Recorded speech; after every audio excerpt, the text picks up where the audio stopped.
सिंदूर खेला की धूम आज पूरे देश में देखने को मिली है। नवरात्र के 9 दिन पूरे हो चुके हैं और मां की विदाई का अब पल था और यही कारण है कि बंगाल की जो परंपरा है, जो कल्चर है, उसमें सिंदूर खेला का आयोजन होता है और मां को सिंदूर लगाकर नम आंखों से विदाई दी जाती है।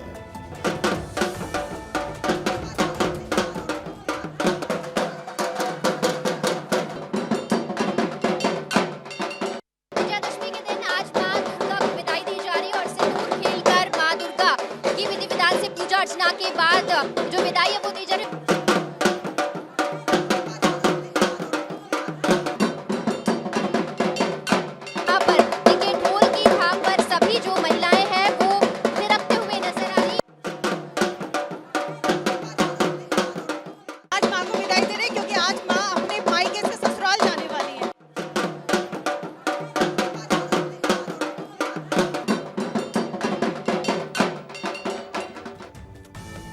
उधर राष्ट्रीय स्वयंसेवक संघ ने नागपुर में शताब्दी वर्ष पर विजयादशमी उत्सव मनाया है। इस कार्यक्रम में हजारों स्वयंसेवक शामिल हुए हैं। स्वयंसेवकों ने परेड और सांस्कृतिक कार्यक्रमों की प्रस्तुति दी है। पूर्व राष्ट्रपति रामनाथ कोविंद भी इस कार्यक्रम में मुख्य अतिथि के रूप में शामिल हुए।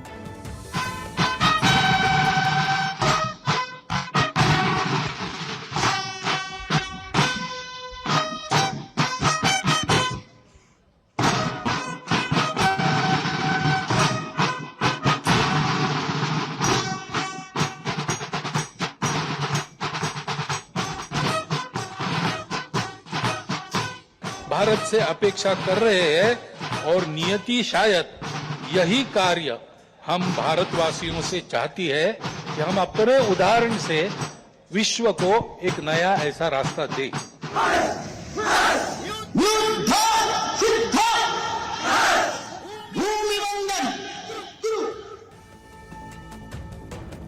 अगली रील राजधानी भोपाल की, जहां मुख्यमंत्री डॉक्टर मोहन यादव ने अधर्म पर धर्म की विजय के प्रतीक विजयादशमी पर मुख्यमंत्री निवास में शस्त्र पूजा की। मुख्यमंत्री डॉक्टर मोहन यादव ने पारंपरिक वस्त्र धोती कुर्ता पहना था और वैदिक विधि से शक्ति स्वरूपा मां काली की पूजा अर्चना की। ओम तत्वायामि ब्रह्मणा बंधमान सदा शास्त्रे यजमानो हविर्भिः अहिडमानो वरुणेन। मुख्यमंत्री डॉक्टर मोहन यादव ने मुख्यमंत्री निवास पर शक्ति, साहस और विजय के प्रतीक के रूप में शस्त्रों का पूजन किया। एक तरफ सारे शस्त्र थे और दूसरी ओर सीएम हवन पूजन कर रहे थे। मुख्यमंत्री सुरक्षा अधिकारी और कर्मचारियों सहित सभी स्टाफ शस्त्र पूजन का हिस्सा बने। आइए हम सब असत्य पर सत्य की विजय के इस महापर्व की न केवल विजय मनाएं बल्कि जीवन में संकल्प धारण करें। सबके जीवन में हमारे हाथ से मंगल ही मंगल हो। मेरी अपनी ओर से मंगल कामना, बधाई। उधर ग्वालियर में केंद्रीय मंत्री ज्योतिरादित्य सिंधिया ने शाही अंदाज में अपनी कुलदेवता की पूजा अर्चना की है। गोरखी देवघर में वे पारंपरिक शाही लिबास में नजर आए। उनके साथ उनके बेटे महान आर्यमन सिंधिया भी पूजा में शामिल हुए। इस दौरान शस्त्रों की भी पूजा की गई।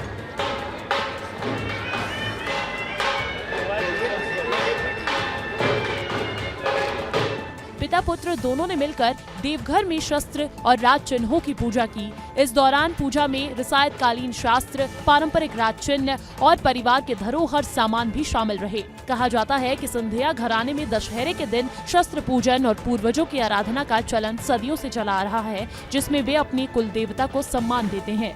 पूरे दिन नवरात्र का पावन पर्व पूरे देश में धूमधाम से मनाया गया। अंतागढ़ क्षेत्र में यह कार्यक्रम बड़े ही हर्षोल्लास के साथ हुआ। यहां कांकेर लोकसभा से सांसद भूजराज नाग को अब विशेष पूजा करते हुए देखा गया।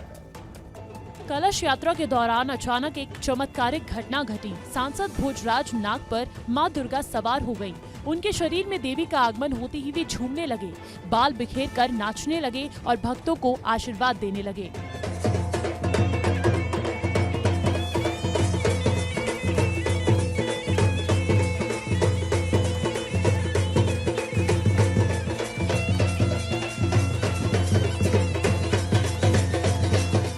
ये नजारा देखकर आसपास के लोग हैरान रह गए। सांसद की मां नूतन नाग ने उनके पैर छुए और देवी से आशीर्वाद दिया।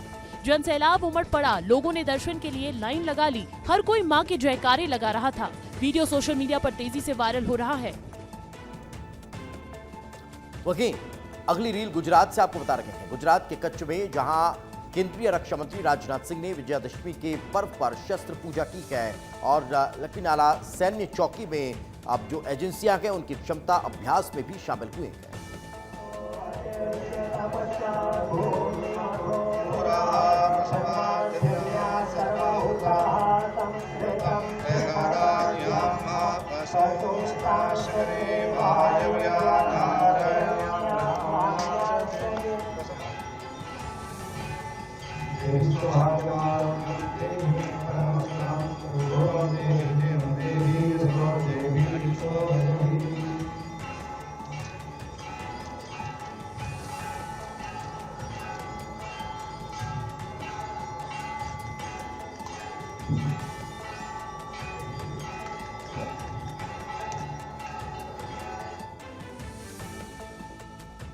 उधर नवरात्र पर अहमदाबाद में अनोखा नजारा देखने को मिला है, जहां महिलाओं की तरह पुरुष साड़ी पहनकर गरबा करते दिखाई दिए। इस परंपरा को सदुमा गरबा कहते हैं। अहमदाबाद में इस अनोखे अनुष्ठान में पुरुष महिलाओं की तरह साड़ी पहनकर गरबा करते हैं। इसे साड़ी गरबा भी कहा जाता है। ये परंपरा 200 साल पुरानी है। हर नवरात्रि यहाँ बारोट समाज के पुरुष गरबा करते हैं। मान्यता है कि पुरुष जब साड़ी पहनकर गरबा करते हैं तो देवी प्रसन्न होती है। इस वायरल रील में पुरुष साड़ू माता निपोल पर गरबा करते नजर आ रहे हैं। ये परंपरा सदुबेन की कहानी त्याग और पश्चाताप से जुड़ी है, जहाँ सदुबेन नामक महिला ने अपने समाज के पुरुषों से सहायता मांगी तो किसी ने उनकी मदद नहीं की, जिसके बाद उन्होंने अपने बच्चे को खो दिया और क्रोध में पुरुषों को श्राप दिया कि उनके वंशज कायर कहलाएंगे, जिसके बाद उन्होंने अपने प्राण भी त्याग दिए। आज भी इस परंपरा के माध्यम से उनका त्याग याद किया जाता है।